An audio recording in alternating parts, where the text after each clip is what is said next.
Në Shqipëri kemi një problem të madh. Na pëlqen shumë kur na gënjejnë bukur, sidomos kur të gënjen një shok.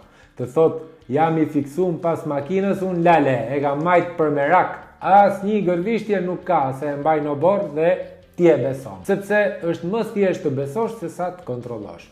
Por miqësia mbaron kur ti troket tek dera e servisit. Ai meraku që thot shoku mund të jetë 3 vjet pa ndru vajin e kambios. Ai oborri që thot ai mund të jetë vendi ku makina ka kulluar vaj për muaj të tërë. Dhe ti po paguan 1000 euro më shumë se sa njoftimet e tjera në internet, thjesht për të blerë një prrall. Nëse do vërtet të dish se çfarë problem hiqin ndjenjat. Autotracer by Gjirafa nuk ka mik askënd. Të tregon historikun e kilometrave që janë rinuar gjatë rrugës, goditjet dhe aksidentet që shoku ndoshta ka harruar të t'i thot ose nuk i mban mend. Ky raport të tregon nëse po blen makinë apo pa paguan taksën e budallajt. Bli nga shoku, bli nga kushëriri apo nga komshiu, nuk ka rëndësi.